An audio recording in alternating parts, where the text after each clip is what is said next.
Welcome to Surya tutorials. तो कैसे हो आप लोग।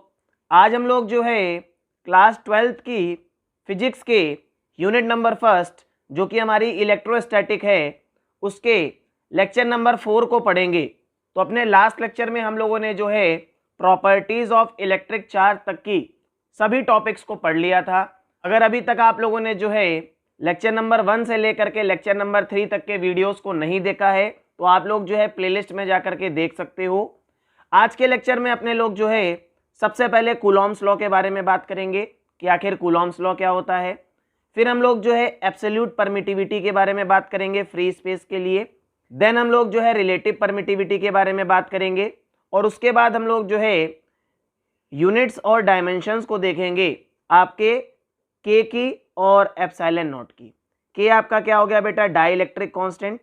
तो हम लोग यहाँ पे क्या देखेंगे, जो आपका डाइलेक्ट्रिक कांस्टेंट है हम लोग उसकी यूनिट निकालेंगे और उसकी डायमेंशन को देखेंगे। और साथ ही साथ ये जो आपका एप्सिलॉन नॉट है या जिसको आप लोग बोलते हो एप्सिलॉन मीन्स परमिटिविटी, हम लोग यहाँ पे परमिटिविटी की भी क्या देखने वाले हैं, हम लोग यहाँ पे इसकी भी यूनिट्स को देखेंगे और डायमेंशन के बारे में बात करेंगे। साथ ही साथ हम लोग जो है बेटा यहाँ पे कूलॉम्स लॉ की लिमिटेशंस को भी समझेंगे कि आखिर हमारा जो कूलॉम्स लॉ है ये किन किन चीज़ों पे वैलिड नहीं होगा। तो वीडियो जो है बहुत ज़्यादा इंपॉर्टेंट होने वाला है। हम लोग हर एक कॉन्सेप्ट को बिल्कुल बेसिक लेवल से स्टार्ट करेंगे और बहुत अच्छे तरीके से इन सारे के सारे टॉपिक्स को समझेंगे। तो चलिए वीडियो को स्टार्ट करते हैं। तो देखिए, अगर हम लोग कूलॉम्स लॉ की बात करें तो आप लोगों ने क्लास 11th में एक लॉ पढ़ा था that is called gravitational law. अब ये लॉ क्या कहता था कि अगर हमारे पास दो ऑब्जेक्ट रखे हैं जिनका मास m1 और m2 है और हम लोग अगर इनको r डिस्टेंस की दूरी पर रखते हैं तो इनके ऊपर एक फोर्स काम करती है that is called gravitational force. और ये ग्रेविटेशनल फोर्स जो होती है बेटा आपकी ये डायरेक्टली प्रोपोर्शनल होती है प्रोडक्ट ऑफ द मासेस। तो यहाँ पे आपकी दो बॉडीज हैं, इनके मासेस के प्रोडक्ट के डायरेक्टली प्रोपोर्शनल होती है और it is inversely proportional to the square of the distance between them.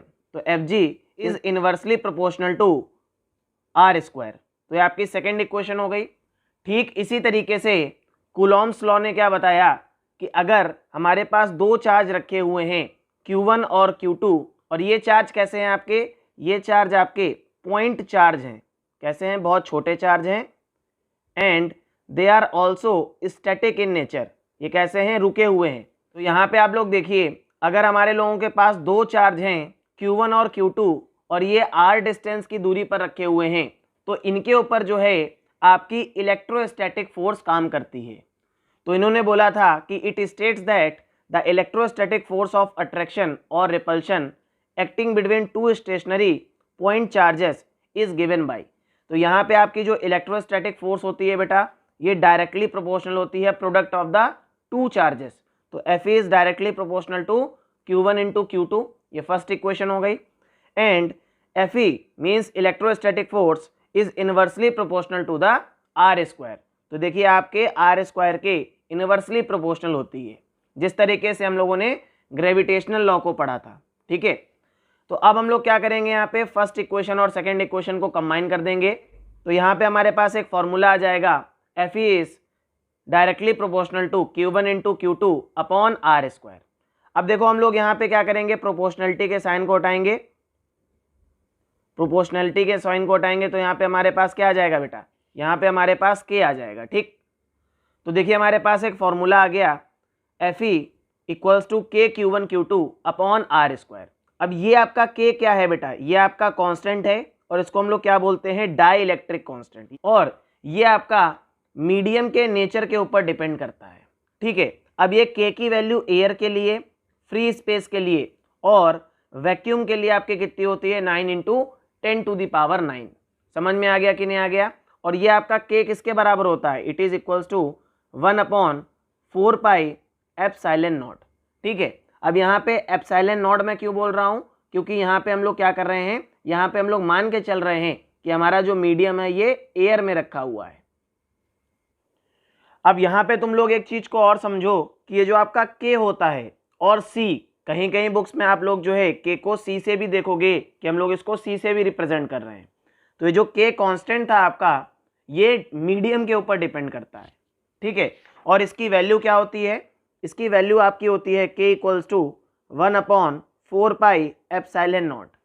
अच्छा, जब ये k आपका एयर में रखा होगा, मीन्स जब आपके चार्जेस जो होंगे बेटा ये आपके एयर में रखे होंगे, ठीक, फ्री स्पेस में रखे होंगे,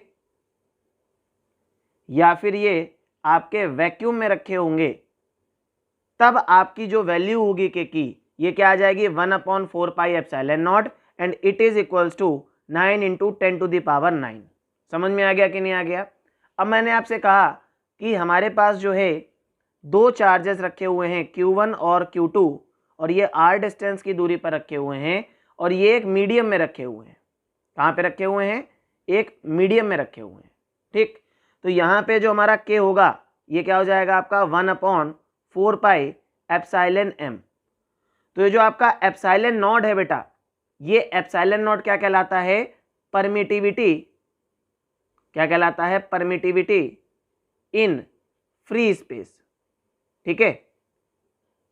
और ये जो एप्सिलॉन m है आपका, क्योंकि हमारे पास अब हमारे जो दो चार्जेस हैं Q1 और Q2 ये कहाँ पे रखे हैं? मीडियम में रखे हुए हैं। तो ये जो एप्सिलॉन m है आपका ये कहलाता है परमिटिविटी इन मीडियम। अब यहां से तुम लोगों को एक और डाउट आ रहा होगा कि सर आपने ये तो बता दिया कि परमिटिविटी इन फ्री स्पेस को हम लोग एप्सिलॉन नॉट से रिप्रेजेंट करते हैं, परमिटिविटी इन मीडियम हमारा EM से हम लोग इसको रिप्रेजेंट करते हैं, लेकिन सर ये बताइए कि एक्चुअल में ये परमिटिविटी होता क्या है ना? हमें आप ये बता दीजिए कि जो परमिटिविटी है ये क्या है। तो मैंने आपको बताया, आप लोगों ने अभी कूलॉम्स लॉ पढ़ा था और यहाँ पे आप लोगों ने एक वैल्यू फाइंड करी कि इलेक्ट्रोस्टैटिक फोर्स क्या होती है हमारी, K × Q1 × Q2 upon r²। तो देखिए अगर हम लोग इसको इन जनरल फॉर्म में लिखें, हमें नहीं पता बेटा हमारा जो चार्जेस हैं ये कहाँ पे रखे हुए हैं, ठीक है, ये एयर में रखे हुए हैं या मीडियम में रखे हुए हैं। तो यहाँ पे जो इलेक्ट्रोस्टैटिक फोर्स है हम लोग इसको रिप्रेजेंट करेंगे 1/4 pi epsilon into Q1 × Q2 upon r²। तो ये जो आपका एप्सिलॉन है बेटा, इस एप्सिलॉन को अपने लोग क्या बोलते हैं? एब्सोल्यूट परमिटिविटी बोलते हैं। क्या बोलते हैं? एब्सोल्यूट परमिटिविटी बोलते हैं, ठीक है। अब यहाँ पे बेटा एक्चुअल में जो एप्सिलॉन है इसका काम क्या है? आप लोग यहाँ पे देख पा रहे होगे कि Fe, अगर हम लोग इसको यहाँ पे इक्वेट करें तो Fe is inversely proportional to epsilon. तो एक्चुअल में जो परमिटिविटी है आपका ये क्या करता है बेटा? ये आपके जो दो चार्जेस हैं Q1 और Q2 इनके ऊपर क्या करता है? अट्रैक्शनल फोर्स, इनके ऊपर अट्रैक्शनल और रिपल्सिव फोर्स को लगने से क्या करता है? ये रोकता है। तो हम लोग क्या बोल सकते हैं कि जो आपकी परमिटिविटी है, ये जो परमिटिविटी है आपका, ये एक तरीके से अपोजिंग फोर्स है। ये क्या है? ये अपोजिंग फोर्स की तरीके से एक्ट करता है। और हमारे पास अगर दो चार्ज हैं Q1 और Q2 तो इनके ऊपर जो फोर्स लगती है अट्रैक्टिव और रिपल्सिव, उनको लगने से ये रोकता है, ठीक है। समझ में आ गया कि नहीं आ गया? तो यहाँ पे सेम चीज बेटा मैंने आपको समझाई है कि permittivity is a characteristic of a medium between two charges which effect the force between them. तो एक्चुअल में परमिटिविटी क्या है बेटा आपका? एक मीडियम का वो कैरेक्टरिस्टिक है जो एक्चुअल में क्या कर रहा है? दो चार्ज के ऊपर जो फोर्स लग रही है उसके इफेक्ट को क्या कर दे रहा है? कम कर दे रहा है, रिड्यूस करने की कोशिश कर रहा है। तो it reduces the effect of force of charge. यही मैंने आपको बताया कि हमारे पास अगर दो चार्ज रखे हैं Q1 और Q2 तो इनके ऊपर या तो अट्रैक्टिव फोर्स लगेगी या फिर आपकी क्या लगेगी? रिपल्सिव फोर्स लगेगी। तो ये परमिटिविटी क्या करता है बेटा? इस फोर्स को लगने से क्या करता है? इसको वो रोकने की कोशिश करता है। समझ में आ गया कि नहीं आ गया? तो देखिए मैंने आप लोगों को बताया कि इन जनरल जो हमारा एप्सिलॉन होता है, ठीक है, दैट इज हम लोग इसको एप्सिलॉन की फॉर्म में रिप्रेजेंट करते हैं, ठीक। मीडियम के लिए क्या हो जाता है बेटा? यहाँ पे EM आ जाता है, मैंने आप लोगों को बताया, ठीक है। तो हमारे पास अगर हमारे दो चार्ज Q1 और Q2 r डिस्टेंस की दूरी पे रखे हुए हैं और हमने बोला कि ये एक मीडियम में रखे हुए हैं, तो यहाँ पे जो आपकी इलेक्ट्रोस्टैटिक फोर्स लगेगी वो क्या हो जाएगी? Fe = 1/4 pi epsilon m Q1 Q2 upon R square. यही चीज़ मैं आपसे बोलूँ कि हमारे पास बेटा दो चार्ज रखे हुए हैं Q1 और Q2 r डिस्टेंस की दूरी पर, और ये आपके कहाँ पे रखे हुए हैं, एयर पे रखे हुए हैं, तो हमारे पास फॉर्मूला क्या आ जाएगा, Fe equals to 1 upon 4 pi epsilon naught Q1 Q2 upon R square. यही तो फॉर्मूला आएगा कि नहीं आएगा भाई? ठीक, तो देखिए यहाँ पे हमारे पास कूलॉम्स लॉ का बेटा फॉर्मूला आ गया कि F इक्वल्स टू क्या होता है, 1 upon 4 pi epsilon naught into Q1 Q2 upon R square. ठीक है, अगर हमारा बेटा मीडियम जो है एयर, फ्री स्पेस और वैक्यूम में रखा होगा तो जनरली हम लोग क्या बोलेंगे बेटा, इसको K से रिप्रेजेंट करेंगे। ठीक है, और इसकी वैल्यू क्या हो जाएगी, 9 इंटू 10⁹9। समझ में आ गया कि नहीं आ गया? अब यहाँ पे आप लोग एक चीज को और समझो बेटा कि ये जो आपका एप्सिलॉन नॉट होता है इसकी वैल्यू होती है 8.85 into 10⁻⁻12 coulomb square newton inverse metre की पावर -2। ठीक है, तो ये जो आपके एप्सिलॉन नॉट की वैल्यू होती है ये मिनिमम होती है, क्योंकि फ्री स्पेस के लिए हमारे एप्सिलॉन नॉट की वैल्यू क्या आ जाती है, मिनिमम हो जाती है। तो यहाँ पे जो फोर्स लगती है वो सबसे ज़्यादा लगती है। समझ में आ गया कि नहीं आ गया? अब इस वैल्यू को आप लोग कैसे निकालोगे, तो हमको पता है K इक्वल्स टू क्या होता है, 1 अपॉन 4 पाई एप्सिलॉन नॉट। अब K की वैल्यू क्या होती है फ्री स्पेस में, 9 into 10⁹9 equals to 1 upon 4 pi into epsilon naught. तो 4 पाई को इधर भेज दोगे तो हमारे पास एप्सिलॉन नॉट की वैल्यू आ जाएगी कि नहीं आ जाएगी? बस इसी तरीके से आप लोगों को इसको सॉल्व करना है।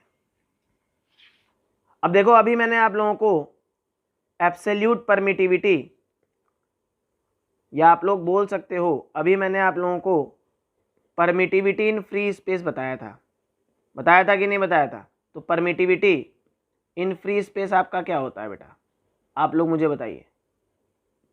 एक्चुअल में हमारा क्या होता है, हम लोगों ने पढ़ा F equals to 1 upon 4 pi epsilon naught Q1 Q2 upon R square.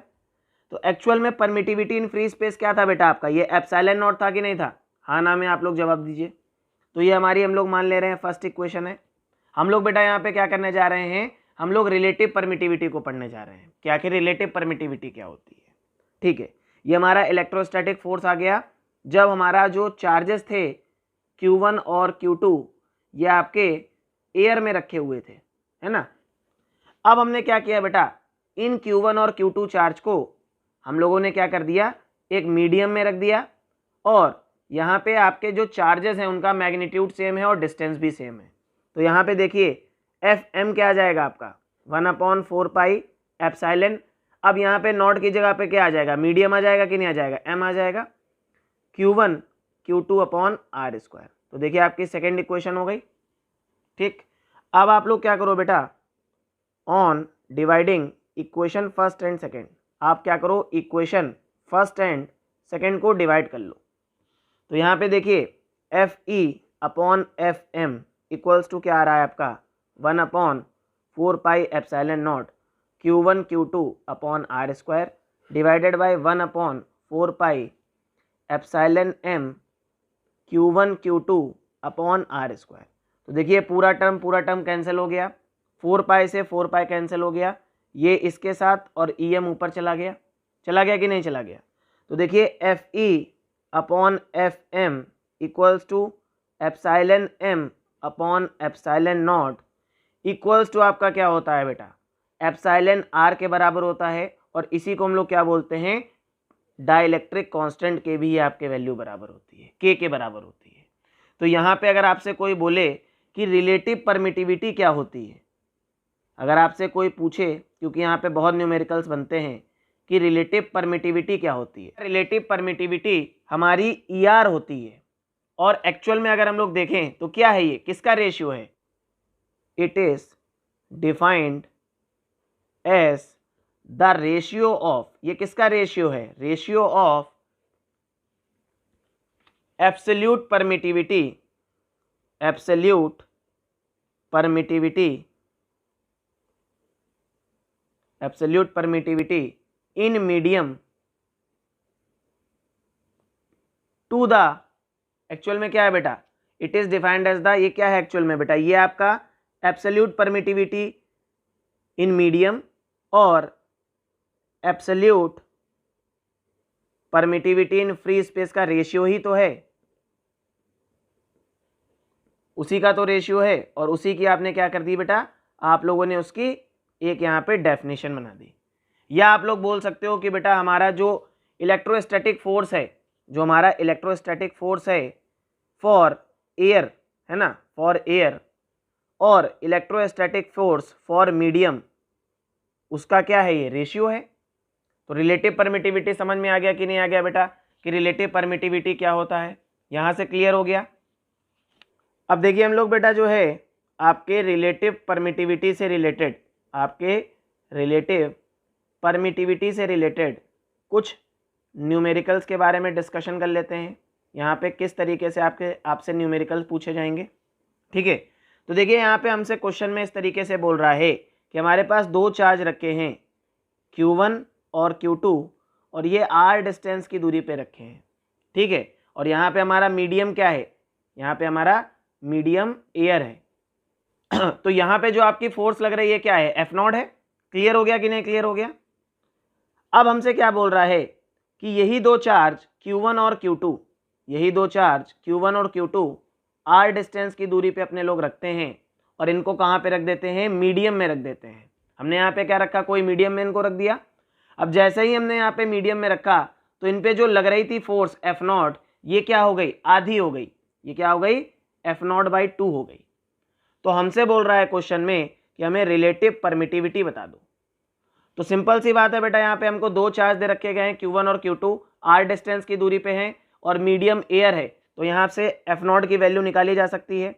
F0 आपका किसके बराबर आ जाएगा, 1/4πε0 Q1 Q2 अपॉन r²। ये फर्स्ट इक्वेशन हो गई कि नहीं हो गई। अब सेकेंड में हमसे क्या बोल रहा है कि ये Q1 और Q2 चार्ज को हमने कहाँ पे रख दिया, मीडियम में रखा बेटा। जैसे ही मीडियम में रखा तो हमारी फोर्स क्या हो गई, आधी हो गई। तो यहाँ से Fm भी हमें पता है, Fm क्या होगा आपका 1/4πε0 Q1 Q2 अपॉन r²। ये सेकेंड इक्वेशन हो गई कि नहीं हो गई भाई। अगेन आप क्या करोगे, फर्स्ट और सेकेंड इक्वेशन को डिवाइड करोगे तो हमारे पास क्या आ जाएगा, on dividing equation first and second, तो देखिए F0 upon Fm equals to आपका क्या आ जाएगा, ε/m अपॉन ε0, यही तो आएगा भाई। और ये आपकी किसकी वैल्यू बराबर है, ER के बराबर है। अब सिंपल सी बात है बेटा, आप लोग जरा यहाँ पे दिमाग लगाओ कि F0 की वैल्यू हमें पता है, F0 गिवन है, और इस Fm की वैल्यू हमको पहले से ही क्वेश्चन में दे रखी है कि जैसे ही हमने अपने चार्जेस को किसी मीडियम में रखा तो इन पे जो फोर्स लग रही थी, ठीक है, ये क्या हो गई, जस्ट आधी हो गई। तो यहाँ पे आप लोग देखो, यहाँ पे फोर्स आपकी Fm की वैल्यू क्या है, F0/2 है कि नहीं है। तो देखो F0 से F0 कैंसिल और ये 2 ऊपर चला जाएगा। अच्छा ये Em अपॉन E0 आपका क्या होता है, ER होता है कि नहीं होता। तो यहाँ पे जो आपकी रिलेटिव परमिटिविटी आने वाली है दैट इज इक्वल्स टू 2, ये क्या आ जाएगी आपकी 2 के बराबर आ जाएगी। क्लियर हो गया कि नहीं क्लियर हो गया वाला क्वेश्चन। अब हम लोग जो है बेटा यहाँ पे नेक्स्ट क्वेश्चन को डिस्कस करते हैं। तो देखो बेटा सेकंड वाले क्वेश्चन में क्या बोल रहा है आपसे कि हमारे पास Q1 और Q2 दो चार्ज रखे हुए हैं, ठीक है, और ये r डिस्टेंस की दूरी पे रखे हुए हैं। अगेन यहाँ पे सबसे पहले मीडियम हमारे पास क्या है, मीडियम एयर है। तो यहाँ पे आपकी जो फोर्स लग रही है मान लो F0 है, तो ये F0 किसके बराबर होगी, आपने कहा सर ये F0 बराबर होगी 1/4πε0 Q1 into Q2 upon r² के बराबर होगी कि नहीं होगी।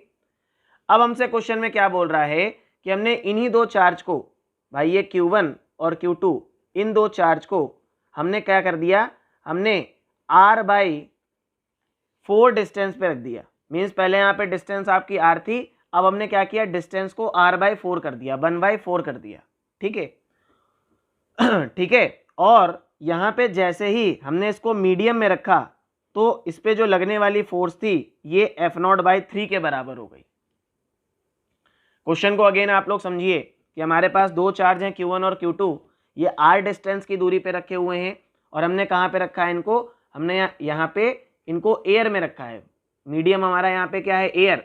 तो इन पे लगने वाली फोर्स क्या होगी, F0, जो कि बराबर होगी 1/4πε0 Q1 Q2 अपॉन r²। अब हमसे क्वेश्चन में क्या बोल रहा है कि हमने इन दोनों चार्जेस को Q1 Q2 को क्या रखा है, एक मीडियम में रख दिया और इनकी डिस्टेंस r/4 कर दी। तो जैसे ही हमने ये किया तो हमारे पास जो ओरिजिनल फोर्स F0 थी जस्ट उसकी 1/3 फोर्स आ गई। Fm हमारा यहाँ पे किसके बराबर है, F0/3 के बराबर है। तो यहाँ पे Fm आपका क्या होगा, आपको पता है 1/4πε Q1 Q2 अपॉन r²। ये सेकेंड इक्वेशन हो गई। अब यहाँ पे आप लोग एक स्टेप और करोगे, क्योंकि देखिए यहाँ पे हमारा डिस्टेंस क्या हो गया, डिस्टेंस यहाँ पे चेंज हो गया है, r क्या हो गया, r/4 हो गया है। तो 1/4πε Q1 into Q2 upon r/4 का होल स्क्वायर, यही तो डिस्टेंस है हमारा। अब आप लोग जरा यहाँ पे देखो Fm की वैल्यू क्या आ जाएगी, 1/4πε Q1 into Q2 upon r², और ये r² अपॉन 16 होता तो 16 ऊपर चला जाएगा इंटू 16, इसको मान लो थर्ड इक्वेशन। तो देखिए हमारे पास थर्ड इक्वेशन आ गई और ये हमारी पास क्या है, फर्स्ट इक्वेशन है। ठीक, हम लोग क्या करेंगे, डिवाइड कर दे रहे हैं on dividing equation first and third. हमने फर्स्ट और थर्ड इक्वेशन को डिवाइड किया तो हमारे पास F0 अपॉन Fm कितना आ गया, 1/4πε Q1 Q2 upon r² upon 1/4πε into Q1 Q2 upon r² into 16। तो देखिए 4π से 4π चला गया, Q1 Q2 r² से Q1 Q2 r² चला गया। ठीक है, अब यहाँ पे आप लोग देखिए ये इसके साथ जाएगा और εm ऊपर चला जाएगा, ये इसके साथ जाएगा और ये ऊपर चला जाएगा। तो यहाँ पे तो कोई वैल्यू है नहीं, तो हमारे पास क्या आ रहा है। अच्छा, एक चीज़ आप लोग और देखो, ये जो Fm है ये हमें पहले से ही गिवन है F0/3 के बराबर है। तो F0 अपॉन F0/3, तो देखो F0 से F0 कैंसिल, 3 ऊपर चला जाएगा इक्वल्स टू, अब यहाँ पे हमारे पास क्या आ रहा है बेटा, ये εm अपॉन ε0 इंटू क्या आ रहा है, सॉरी इंटू 1/16 आ रहा है कि नहीं आ रहा है, और ये 3 आपका ऊपर चला जाएगा। तो आप लोग जरा यहाँ पे देखो 3 इक्वल्स टू εm अपॉन ε0 क्या होता है, εr होता है अपॉन 16।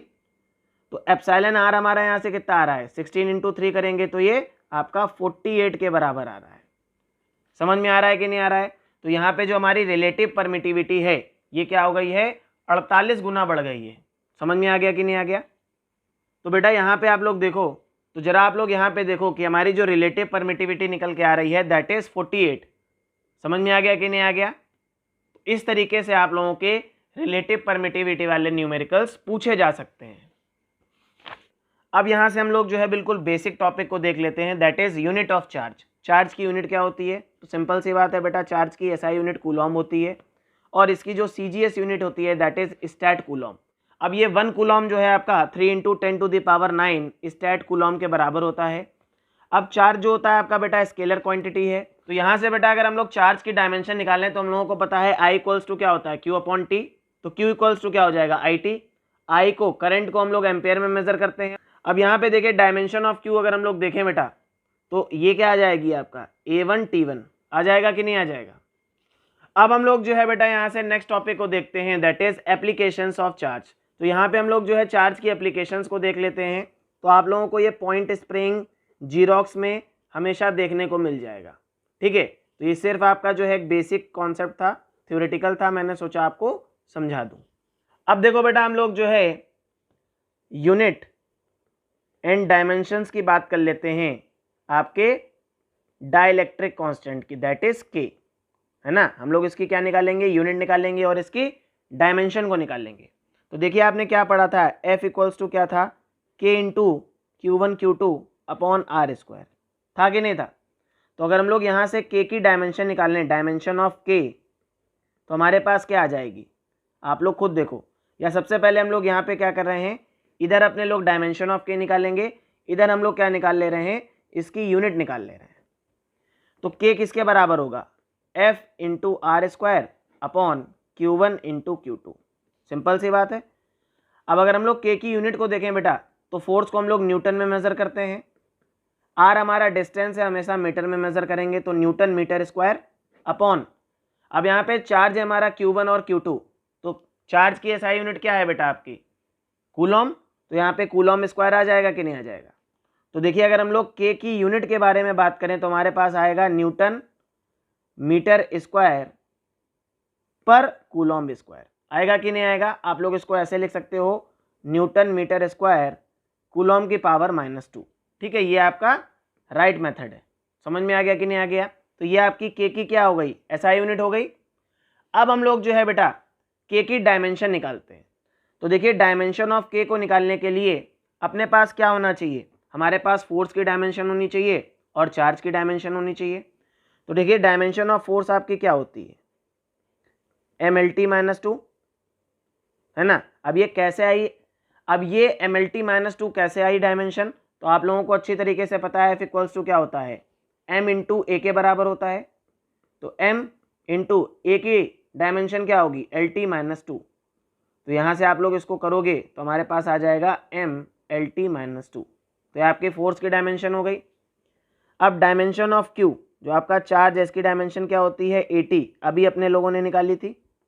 ठीक है, और डायमेंशन ऑफ r, ये आपका क्या आ जाएगा? क्योंकि ये लेंथ है बेटा तो ये l हो जाएगा। तो यहाँ पे हम लोग पुट कर दें तो हमारे पास क्या आ गया था? F = k Q1 Q2 upon r square हमारे पास फॉर्मूला था। तो यहाँ से हमें डायमेंशन निकालनी है, डायमेंशन ऑफ k, तो ये किसके बराबर होगी? F r square upon Q1 into Q2। तो यहाँ पे देखिए हमारे पास वैल्यू क्या आ जाएगी डायमेंशन ऑफ k की? तो फोर्स क्या होगा आपका? m lt -2। लेंथ हमारी क्या होगी? अब r हमारा क्या है? डिस्टेंस बेटा, तो l की पावर 2 क्योंकि r स्क्वायर है, अपॉन Q1 इंटू Q2 क्या हो जाएगा? 80 इंटू 80। अब जरा आप लोग इसको मेरे साथ सॉल्व करिए। देखिए m की पावर 1 रहेगी बेटा, l की पावर क्या हो जाएगी? 1, l की पावर 1 ये है और 2 ये है, तो l की पावर कितनी हो गई? 3 हो गई। अब देखो t की पावर क्या है बेटा? t की पावर ये नीचे क्या है? पॉजिटिव है, तो ये टी स्क्वायर हो जाएगा। अब ये टी स्क्वायर ऊपर जाएगा तो t की पावर क्या हो जाएगी? -4, और a की पावर क्या हो जाएगी? नीचे ये a स्क्वायर होगा, ऊपर जाएगा तो a की पावर -2। तो देखिए आपकी जो k की डायमेंशन होगी बेटा, जो आपका k की डायमेंशन होगी, दैट इज m की पावर 1, l की पावर 3, t की पावर -4 और a की पावर -2 हो जाएगी। समझ में आ गया कि नहीं आ गया? तो देखिए यहाँ पे हम लोगों ने k की यूनिट भी फाइंड कर ली और यहाँ पे हम लोगों ने k की डायमेंशन को भी निकाल लिया। एक बात आप लोग याद रखिएगा बेटा, ये MCQ पॉइंट ऑफ व्यू से बहुत ज़्यादा इंपॉर्टेंट है, यहाँ से क्वेश्चन आपका पूछा जा सकता है। अब हम लोग जो है बेटा एप्सिलॉन नॉट की यूनिट और डायमेंशन के बारे में बात करेंगे। हम लोग क्या करेंगे? इसकी यूनिट को फाइंड करेंगे और इसकी डायमेंशन बताएंगे। ठीक है, तो यहाँ पे देखिए हम लोगों को पता है k = क्या होता है? 1/4 पाई एप्सिलॉन नॉट के बराबर होता है। तो एप्सिलॉन नॉट आपका क्या हो जाएगा?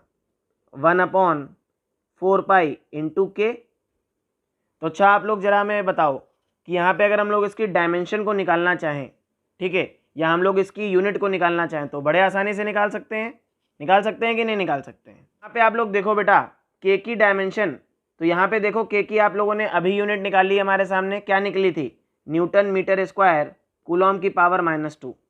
तो देखो अगर हम लोग एप्सिलॉन नॉट की यूनिट निकालना चाहें तो हमारे पास क्या आ जाएगी? देखो 4 पाई आपका क्या है? ये तो डायमेंशन लेस हो जाएगा, साथ ही साथ बेटा ये आपका यूनिट लेस भी होगा क्योंकि 4 पाई हमारा क्या है? कांस्टेंट नंबर है।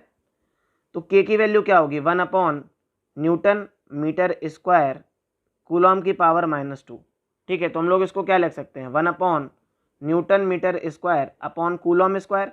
कूलॉम स्क्वायर ऊपर चला जाएगा बेटा, तो हमारे पास एप्सिलॉन नॉट की यूनिट क्या आ जाएगी? इसकी एसआई यूनिट क्या आ जाएगी? जरा आप लोग देखिए, न्यूटन की पावर -1, मीटर की पावर -2 और कूलॉम का स्क्वायर, ये आपकी क्या हो जाएगी? एप्सिलॉन नॉट की यूनिट आ जाएगी हमारे पास। आ जाएगी कि नहीं आ जाएगी? अब अगर हमारे पास एप्सिलॉन नॉट की यूनिट आ गई बेटा, तो डायमेंशन ऑफ एप्सिलॉन नॉट क्या होगा? 1/4 पाई इंटू के। तो सिंपल सी बात है, एप्सिलॉन नॉट की डायमेंशन क्या होगी? 1 डायमेंशन ऑफ के। तो देखिए डायमेंशन ऑफ के अभी अपने लोगों ने फाइंड करी थी, डायमेंशन ऑफ के क्या थी, m की पावर 1, l की पावर 3, t की पावर -4, a की पावर -2। यही तो डायमेंशन आई थी अपने लोगों के पास।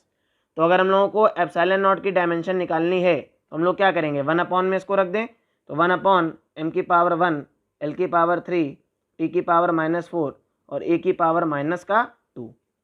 जैसे ही हम लोग इसको ऊपर भेजेंगे तो हमारे पास एप्सिलॉन नॉट की डायमेंशन आ जाएगी, that is equals to m की पावर -1, l की पावर -3, t की पावर 4 और a की पावर 2। तो यहाँ से देखिए हमारे पास एप्सिलॉन नॉट की डायमेंशन क्या आ गई, m की पावर -1, l की पावर -3, t की पावर 4 और a की पावर 2। तो इस तरीके से अपने लोगों ने क्या किया, हम लोगों ने जो है बेटा एप्सिलॉन नॉट की भी डायमेंशन निकाल ली और साथ ही साथ हम लोगों ने एप्सिलॉन नॉट की यूनिट को भी देख लिया। अब यहाँ से हम लोग जो है बेटा कूलॉम्स लॉ के बारे में कुछ इंपॉर्टेंट पॉइंट्स को देख लेते हैं कि आपका ये जो कूलॉम्स लॉ है it is an experimental law, ठीक है, ये आपका एक्सपेरिमेंट्स के बेस्ड पर टोटली प्रूव्ड लॉ है। समझ में आ गया कि नहीं आ गया। अब सेकेंड अगर हम लोग मोस्ट इंपॉर्टेंट पॉइंट की बात करें तो आपका जो कूलॉम्स लॉ है ये कंजर्वेटिव फोर्स के बारे में बात करता है, ठीक है।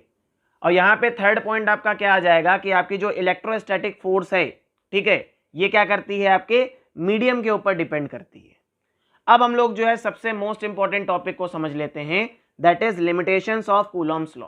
अब ये जो कूलॉम्स लॉ आपने लोगों ने पढ़ा इसकी क्या क्या लिमिटेशंस है, तो देखिए आप लोगों को मैंने जब कूलॉम्स लॉ समझाया था तो ये बताया था कि जो कूलॉम्स लॉ है ये वैलिड तभी होगा जब हमारे पास जो चार्ज है, जब हमारे पास जो चार्ज है ये पॉइंट चार्ज होगा and it is stationary in nature. ये कैसा होगा, स्टेशनरी होगा, तभी हमारा कूलॉम्स लॉ क्या हो जाएगा, वैलिड होगा। समझ में आ गया कि नहीं आ गया, ठीक।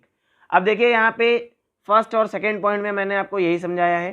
थर्ड पॉइंट में क्या बोल रहा है कि separation between charges should not be very large and not be very small distance. अब आप लोग यहाँ पे एक चीज को और समझ लो कि हमारा जो कूलॉम्स लॉ है ये बहुत छोटे डिस्टेंस के लिए और बहुत बड़े डिस्टेंस के लिए वैलिड नहीं होता है। तो अगर हम लोग छोटे डिस्टेंस की बात करें तो अगर हमारा डिस्टेंस जो है 10⁻⁻15 से कम हो जाता है तो हमारा वहाँ पे कूलॉम्स लॉ नहीं लगता है। और ठीक इसी तरीके से अगर हमारा डिस्टेंस जो है चार्जेस का वो 10⁻15 मीटर से ज़्यादा हो जाता है तब भी हमारा जो कूलॉम्स लॉ है ये काम नहीं करता है।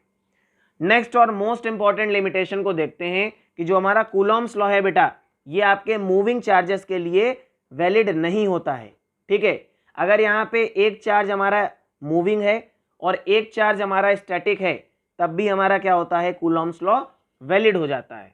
लेकिन आपके अगर दोनों चार्ज मूव कर रहे होंगे तो उस कंडीशन में क्या होगा कि हमारा जो कूलॉम्स लॉ है ये वैलिड नहीं होगा। तो देखिए इस तरीके से हम लोगों ने जो है कूलॉम्स लॉ के लिमिटेशंस को भी देख लिया, इससे रिलेटेड इंपॉर्टेंट पॉइंट्स को भी देख लिया और जो भी टॉपिक्स थे उनको अच्छे तरीके से समझ लिया। अगर आप लोगों को वीडियो अच्छा लगे तो प्लीज़ चैनल को सब्सक्राइब कर देना, अपने फ्रेंड्स के साथ वीडियो को शेयर कर दीजिएगा। साथ ही साथ अगर आप लोगों को बेटा जो है इसकी PDF को डाउनलोड करना है तो आप लोग जो है मेरी वेबसाइट पे जा करके इन सारे नोट्स की PDF को डाउनलोड कर सकते हो, ठीक है। वेबसाइट की लिंक आप लोगों को जो है डिस्क्रिप्शन में मिल जाएगी। थैंक यू सो मच, मिलते हैं नेक्स्ट वीडियो में। Till then keep learning and keep enjoying.